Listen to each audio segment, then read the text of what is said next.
आप सभी को जय मसीह की। प्रभु यीशु मसीह के नाम से मैं आप सभी का स्वागत करता हूं आज के वचन के लिए। परमेश्वर के प्रिय लोग, इन दिनों में आप परमेश्वर के वचनों से आशीषित हो रहे होंगे करके मैं विश्वास करता हूं। इसीलिए परमेश्वर के अजीजों, मैं हर दिन आप सभी के लिए परमेश्वर के वचनों को लेकर आता हूं ताकि आप परमेश्वर के नज़दीक हो सके। जिस प्रकार मैंने आपके साथ पहले भी साझा किया है इस बात को कि वचन लेकर आने का मकसद सिर्फ यही है कि आप परमेश्वर के नज़दीक हो सके। परमेश्वर आपसे यही चाहता है कि आप परमेश्वर के नज़दीक हो सके, और नज़दीक होने के लिए परमेश्वर के अजीजों आपको वचन की ज़रूरत है।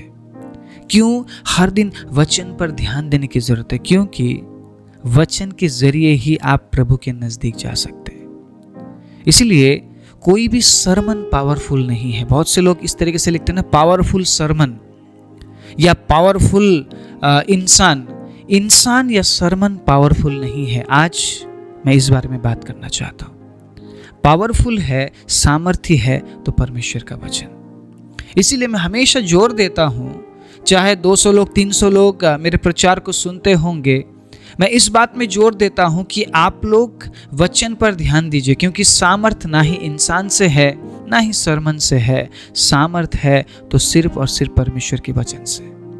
अगर एक व्यक्ति सही तरीके से वचन को दे रहा है तो परमेश्वर के अजीजों, वो सामर्थी नहीं है, वो इंसान सामर्थी नहीं है, ना ही मैं सामर्थी हूं। आप समझ रहे मेरी बात? वचन सामर्थी है, इसलिए वचन पर ध्यान दीजिए। वचन क्या कह रहा है? जिस प्रकार मैंने पिछले प्रचार में आप सभी के साथ साझा किया मसीह जीवन के बारे में, मसीह जीवन हमारे द्वारा बनाया गया, निर्माण किया गया जीवन नहीं है।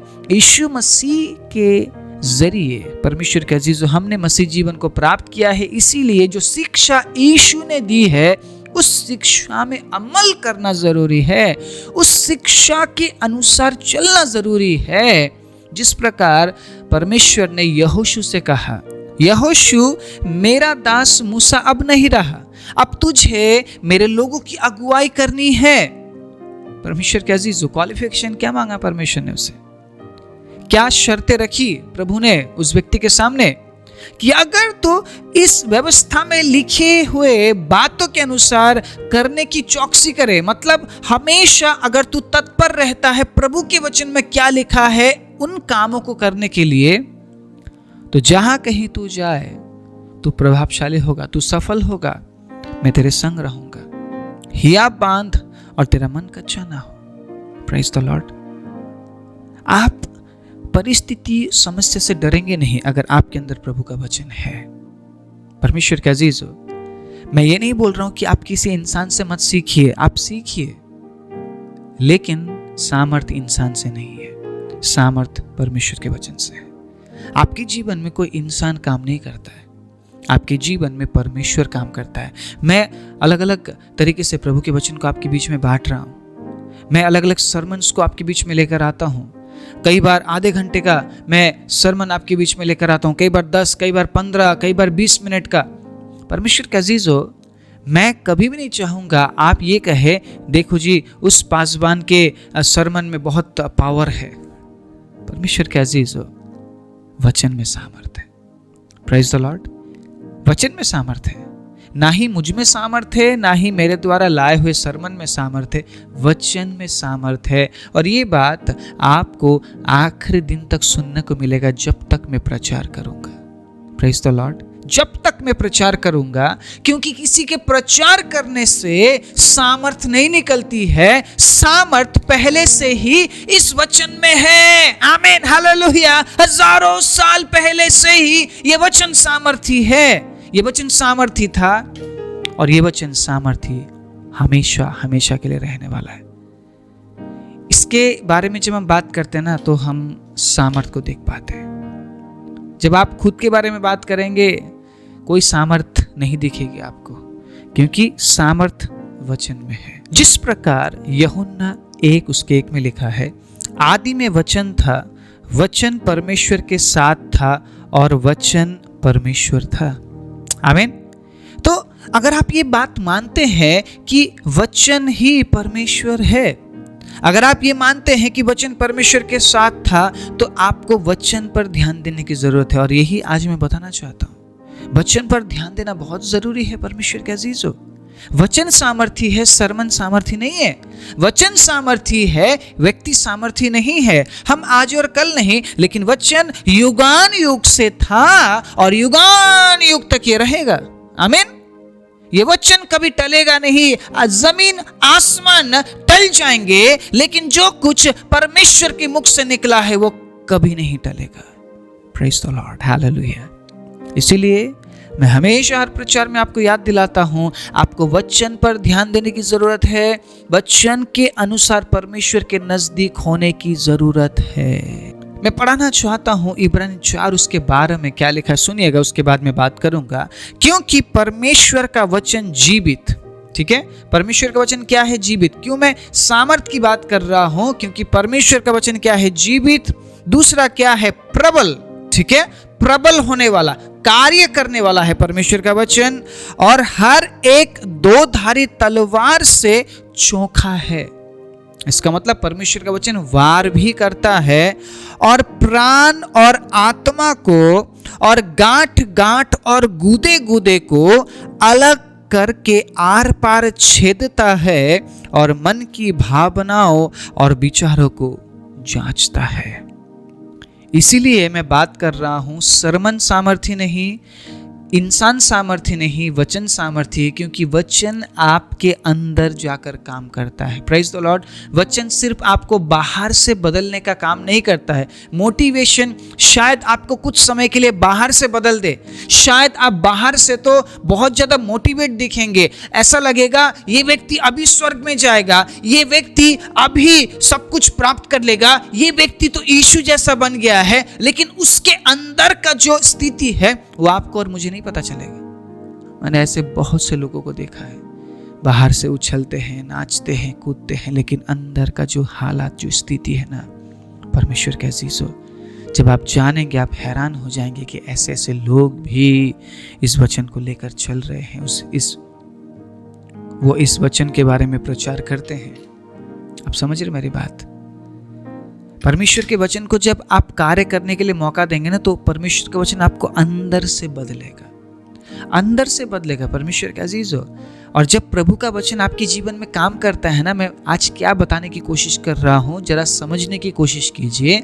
जब परमेश्वर का वचन आपको अंदर से बदलता है, आपको दर्द होगा, तकलीफ होगा ग्रहण करने में, आप आसानी से हजम नहीं कर पाएंगे।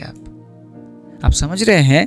आपके विचारों को जांचता है, आपके भावनाओं को जांचता है परमेश्वर का वचन। आप समझ रहे हैं मेरी बातों को? ऐसे ही क्या आप परमेश्वर के वचन को ग्रहण कर लेंगे? बिना आपके भावना और विचारों को जांचे हुए परमेश्वर का वचन काम नहीं करता है। आप समझे इस बात को? आपके भावना और विचारों को परमेश्वर का वचन जांचता है। और कई बार इसीलिए तो हमें ऐसा लगता है कि वचन आज मुझसे बात कर रहा है, क्योंकि मेरे विचारों को जांच रहा है वचन, मेरे विचारों को समझ रहा है वचन, मेरे भावनाओं को जांच रहा है वचन। मेरे अंदर कुछ हो रहा है, मुझे तकलीफ हो रही है, मुझे दर्द हो रहा है, और इसलिए कई बार बहुत से लोग प्रचारकों को गलत बोल देते हैं, ये व्यक्ति सही प्रचार नहीं करता, क्योंकि इसके प्रचार सुनने से मेरे अंदर कुछ हुआ, मुझे दर्द हुआ, मुझे तकलीफ हुआ, मेरी भावनाएं जांची गई, मेरे विचारों को जांचा गया और मुझे गलत ठहराया गया। आमीन। जब आपके भावना और विचारों को जांचा जाता है ना, पवित्र आत्मा आपको याद दिलाता है कि आपने क्या गलत किया है, कहां पे आपको मन फिराना है। पवित्र आत्मा इसीलिए आपको दिया गया है ताकि हर स्टेप में आपकी अगुवाई करे, आपको गलत रास्ते में जाने ना दे। परमेश्वर के अजीजों, यीशु को पता था अगर मैं इन्हें फिर से अकेला छोड़कर चला जाऊंगा, मैं इनके साथ अगर नहीं रहूंगा, तो ये दोबारा वही काम करेंगे। और ये बात प्रमाणित हो गई जैसे ही यीशु मसीह, परमेश्वर के अजीजों, मारे गए, गाड़े गए। पतरस ये अपने साथी के साथ दोबारा मछली पकड़ने के लिए चले गए, जबकि यीशु ने कहा था कि तुम अब से मछली नहीं पकड़ोगे, तुम मेरे लिए लोगों को पकड़ोगे। लेकिन फिर भी इन्होंने अनदेखा करते हुए, उन बातों को अनसुना करते हुए, परमेश्वर के अजीजों, दोबारा मछली पकड़ने चले गए। इसीलिए यीशु ने पतरस से 3 बार पूछा, पतरस क्या तू मुझसे प्यार करता है? मेरी भेड़ों को चरा। पतरस क्या तू मुझसे प्यार करता है? मेरी भेड़ों को चरा। यीशु ने जब तीसरी बार पूछा, पतरस समझ गया था यीशु क्यों मुझसे बार बार पूछ रहे, क्योंकि मैं मछली पकड़ने चला गया। पतरस को वो बात याद आ गया जो बात यीशु ने पतरस से पहली बार कही थी कि अब से तू मछली नहीं पकड़ेगा। आप समझ रहे इस बात को? परमेश्वर के अजीज हो, पतरस ने कहा, हे प्रभु आप सब कुछ जानते हैं। यीशु ने कहा, मेरी भेड़ों को चरा। कलीसिया के बारे में यीशु मसीह कितना ज्यादा सोच रहे थे, कितना ज्यादा यीशु के अंदर लोगों के बारे में चिंता थी, भावनाएं थी, इस वचन से जाहिर होता है। और परमेश्वर ने वहां पे पासबान का नियुक्ति भी कर दिया कि तू चरवाहा बनकर मेरी भेड़ों को चरा। कलीसिया मेरी है। यीशु ने क्या कहा? कलीसिया मेरी है, तुझे बस मैंने चरवाहा बनाया है उन भेड़ों को चराने के लिए। इसलिए अगर तू मुझसे प्यार करता है, मेरी भेड़ों को चरा। अगर आप यीशु से प्यार करते हैं, आप परमेश्वर के वचन से नफरत नहीं कर सकते हैं। आप ये नहीं बोल सकते हैं कि इब्रानी 4:12 मेरे लिए नहीं है। आप ये बिल्कुल भी नहीं बोल सकते हैं मत्ती 6:33 मेरे लिए नहीं है। आप ये नहीं बोल सकते हैं कि मत्ती 7:1 मेरे लिए नहीं है। आप ये बिल्कुल भी नहीं बोल सकते हैं कि मत्ती 7:7 मेरे लिए नहीं है। आपको क्या अच्छा लगता है वो मत ढूंढिए वचन में, क्योंकि जब आप वचन को पढ़ने लगेंगे ना, इनमें से एक भी वचन आपको पसंद नहीं आएगा। क्योंकि परमेश्वर के वचन में लोगों को, मनुष्य को आईना दिखाया गया है। आईना, शीशा, मिरर। जब हम वचन को पढ़ते हैं ना, हम खुद को देख पाते हो, मैं तो ऐसा हूं, मैं तो अपने बारे में बहुत कुछ अच्छा सोचता था, मैं तो ऐसा हूं, प्रभु मुझे बदलने की जरूरत है। आमीन। इसीलिए हर दिन पढ़ना जरूरी है इस वचन को, ताकि हर दिन हम अपने आप को देखें, हम दिख कैसे रहे हैं। मान लीजिए आपने 1 महीने के लिए आईना नहीं देखा, तो क्या आपको पता चल पाएगा कि आप कैसे दिख रहे हैं? आपको पता चल पाएगा आपका बाल कैसा हुआ है, आपके चेहरे में कितने दाग और कितने धब्बे हैं? आपको खुद को देखना क्यों पड़ता है शीशे में? ताकि आप मालूम कर सके मैं दिख कैसा रहा हूं। जब हमें खुद के चेहरे के बारे में पता नहीं है कि हम कैसे दिख रहे हैं, तो अंदर के बारे में हमें क्या पता होगा कि हम किस हालत में हैं? क्योंकि हम तो हमेशा खुद को अच्छा ही बोलते हैं, अच्छा ही मानते हैं। सरमन या इंसान पावरफुल नहीं है। आप समझ रहे मेरी बात? वचन सामर्थ्य है। इसीलिए वचन पर ध्यान दीजिएगा। आपको किसी पावरफुल सरमन की इंतजार करने की जरूरत नहीं पड़ेगी। जब आप वचन पढ़ेंगे, वचन सुनेंगे, अगर किसी व्यक्ति से भी आप सुन रहे हैं, मोटिवेशन के लिए मत सुनिए। आप कुछ समय के लिए वो व्यक्ति आपको मोटिवेट कर देगा, जी हाँ कुछ समय के लिए तो मुझे ऐसा लगा मैं स्वर्ग में पहुंच गया, उसके बाद फिर आप पृथ्वी में क्यों गिरे आप? क्योंकि आप कुछ समय के लिए स्वर्ग में पहुंचे थे, आप मोटिवेट हो गए थे, आपको बाहरी रूप से बदल दिया गया था। लेकिन वचन आपको अंदर से बदलता है, हर दिन बदलता है। वचन जब काम करता है तो दर्द होगा, तकलीफ होगा, शायद आप खुशी से उछलेंगे नहीं, बल्कि आप आंसुओं के साथ घुटनों पर आएंगे, क्योंकि आपके अंदर कुछ हो रहा होता है। आपके अंदर प्रभु काम कर रहा होता है, आपको अंदर से बदल रहा होता है। परमेश्वर के अजीज हो, इसीलिए आपकी आंखों से आंसू निकलता है, आप घुटनों में आते हैं, आप पश्चाताप करते हैं, आप समर्पण करते हैं। और ये हर दिन हमें करना पड़ेगा, क्योंकि हम नहीं जानते हैं कि हम कैसे दिख रहे हैं, हम नहीं जानते हैं कि हमारे अंदर क्या हो रहा है। परमेश्वर के अजीज हो, हमें तो ऐसा लगता है कि मैं तो सही दिख रहा हूं। एक व्यक्ति अगर आपको ये कह दे, जब आप सड़क में से गुजर रहे होते हैं, आपके चेहरे में कुछ लगा है, आपके पास आईना नहीं है, मिरर नहीं है, शीशा नहीं है आपके पास, आप पूरे रास्ते में आप परेशान होंगे। आप समझ ही नहीं पाएंगे उस इंसान ने कहां क्या लगा है बोला। आप परेशान हो जाएंगे, आप बिल्कुल परेशान हो जाएंगे, क्योंकि आप खुद को देख तो नहीं पा रहे ना। और आप शीशा ढूंढेंगे, कहीं तो मैं देखूं, चाहे मैं किसी के गाड़ी में जाऊं, चाहे मैं किसी के बाइक को ढूंढूं, कहीं मुझे शीशा मिले और मैं अपने चेहरे को देखूं कि उस व्यक्ति ने कहां पे क्या लगा है बोला। मान लीजिए उसने मजाक किया होगा, लेकिन आप पूरे रास्ते में परेशान हो जाएंगे क्योंकि आपको पता नहीं आप दिख कैसे रहे हैं, आपका चेहरा कैसा है। लेकिन उसी जगह में अगर एक व्यक्ति आपको बोलते आप बहुत अच्छे लग रहे हैं, आप बहुत सुंदर लग रहे हैं, आप कॉन्फिडेंट होकर आगे बढ़ेंगे। आप समझ रहे मेरी बात? शीशा कितना ज़रूरी है, मिरर कितना ज़रूरी है, ये पता करना कितना ज़रूरी है कि हम कैसे दिखते हैं। परमेश्वर के अजीज़ हो, उसी प्रकार वचन ज़रूरी है ताकि हमारे अंदर का जो स्थिति, अंदर का जो हालत है वो हमें पता चल सके। और वचन हमें बताता है कि हमारे अंदर क्या चल रहा है, हमारे भावनाओं में क्या चल रहा है, हमारे विचारों में क्या चल रहा है। पवित्र आत्मा में अगुवाई करता है। हम वचन पढ़ते हैं, हम वचन सुनते हैं, सामर्थी वचन जब हम ग्रहण करते हैं और प्रभु हमारे जीवन में काम कर रहा होता है, हमें दर्द हो रहा होता है, तकलीफ हो रहा होता है, शायद हम आनंदित नहीं होते हैं, शायद हम उछल नहीं रहे होते हैं, हंस नहीं रहे होते हैं, लेकिन हम आंसुओं के साथ घुटनों में होते हैं, अंदर कुछ हो रहा होता है और हमें पता चलता है कि मैं कहाँ पे कमी में हूँ, मैं कहां पे कमजोर हूं, मुझे कहां पे बदलने की जरूरत है। परमेश्वर के अजीजों, ये वचन शीशे का काम करता है, आईने का काम करता है, मिरर का काम करता है और हमें बदलता है और हमें बताता है कहां पे हमें सुधारना है खुद को। इसलिए वचन दो-धारी तलवार जैसा है। ये वचन प्रबल है, जीवित है। इसलिए सरमन का इंतजार मत कीजिए, पावरफुल सरमन का इंतजार मत कीजिए, पावरफुल लोगों का आप इंतजार मत कीजिए। पावरफुल वचन हजारों साल पहले आपको दिया गया है, आपके लिए परमेश्वर ने तैयार किया है। इस वचन पर ध्यान दीजिए और हर दिन वचन को आप मनन कीजिए। यहोवा मेरा चरवा है, मुझे कुछ घटी ना होगी। Hallelujah, praise the Lord. कोई संस्था मेरे लिए खड़ा हो या ना हो, कोई व्यक्ति विशेष मेरे लिए खड़ा हो या ना हो, यहोवा मेरा चरवा है, मुझे कुछ घटी ना होगी। जब इस वचन को मैं क्लेम करूंगा ना, प्रभु मेरे लिए लड़ने के लिए तैयार हो जाएगा, प्रभु मेरे लिए उपाय करने के लिए तैयार हो जाएगा, क्योंकि वो यहोवा यिरे है जिसने अब्राहम के लिए पर्वतों में, परमेश्वर के अजीज हो, बलिदान का उपाय किया। और वही परमेश्वर आज हमारे साथ है। हम गीत तो गाते हैं, वो हमेशा हमेशा के लिए हमारे साथ रहने वाला परमेश्वर है, लेकिन हम विश्वास नहीं कर पाते परमेश्वर के अजीजों। हम ये बोलते हैं कि मेरा प्रभु हमेशा मेरे साथ रहने वाला परमेश्वर है, वो कभी बदलता नहीं है, वो कभी चेंज नहीं होता है, लेकिन उस बात में विश्वास करना कई बार हमारे लिए कठिन हो जाता है, क्योंकि वचन पर ध्यान नहीं देते।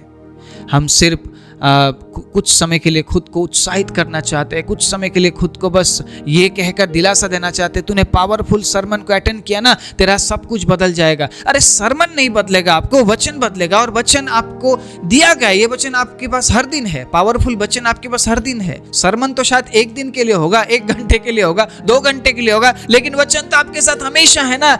इससे क्लेम कीजिए, इसे इस्तेमाल कीजिए। आमीन। परमेश्वर का अजीज, जमीन और आसमान टल जाएगी, लेकिन ये वचन कभी नहीं टलेगा। इसलिए आज का जो प्रचार है मैं आपके बीच में लेकर आया हूं, ताकि मैं आपको ये बता सकूं, वचन पर ध्यान दीजिए, वचन पढ़िए, वचन सुनिए।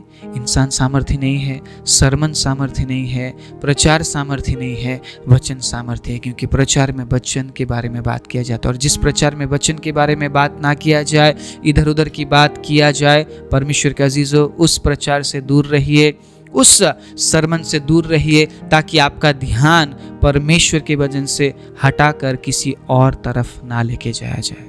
शैतान का यही मकसद है कि आप वचन को ना सुने, क्योंकि वचन से सच्चाई है, वचन से सामर्थ है, वचन से परिवर्तन है, वचन के जरिए ही प्रभु काम करता है। इसीलिए वो हमें वचन से दूर रखना चाहता है, और अलग अलग तरीके से कई हद तक वो कामयाब हो भी पा रहा है लोगों को वचन से दूर रखने में। इसलिए परमेश्वर के अजीजों, जब आप सही प्रचार को सुनते हैं, वचन के सामर्थ को महसूस करते हैं, साथ साथ शेयर करना, बांटना मत भूलिएगा, ताकि और प्रभु आपको भरे और आप लोगों तक आशीष को पहुंचा सके। मैं आशा करता हूं आज के प्रचार के बाद परमेश्वर के अजीजों, आप वचन पर ध्यान देंगे, आप सरमन का इंतजार नहीं करेंगे, आप किसी प्रचारक का आप इंतजार नहीं करेंगे, बल्कि जो वचन आपको प्रभु ने दिया है उस वचन पर ध्यान करेंगे, पढ़ेंगे, मनन करेंगे, याद करेंगे, और वचन का इस्तेमाल करते हुए परमेश्वर के सामर्थ को अपने जीवन में आप महसूस करते हुए प्रभु में आप आगे बढ़ते रहेंगे। आइए अपने आंखों को बंद करें। परमेश्वर आप सामर्थ्य है, इसलिए प्रभु आपने अपना वचन हमें दिया है जो कि सामर्थ्य है। प्रभु हम प्रार्थना करते हैं, आज के बाद हम किसी सामर्थी सरमन का इंतजार नहीं करेंगे पापा, क्योंकि सरमन सामर्थी नहीं है प्रभु पिता, इंसान सामर्थी नहीं है, आपका वचन सामर्थी है। इसलिए प्रभु जितने भी लोगों ने आज के वचन को सुना है वो इस वचन पर ध्यान लगाते हुए, वचन के सामर्थ को महसूस करते हुए, जीवन में उस वचन को प्रभु लागू करते हुए, क्लेम करते हुए, घोषणा करते हुए आगे बढ़ने के लिए आप सहायता और मदद कीजिए। एक और दिन प्रभु आपने उन्हें ये मौका दिया कि वो आपके वचन को सुने और वचन पर ध्यान लगाए। प्रभु आपका अनुग्रह आपके लोगों के ऊपर हो। साथ ही साथ पिता, मैं चंगाई की घोषणा करते हुए, छुटकारे की घोषणा करते हुए, आशीष की घोषणा करते हुए, आपकी उपस्थिति की घोषणा करते हुए और साथ ही साथ बढ़ोतरी की घोषणा करते हुए इस प्रार्थना को प्रभु यीशु मसीह के नाम से मांगता हूँ, आमीन।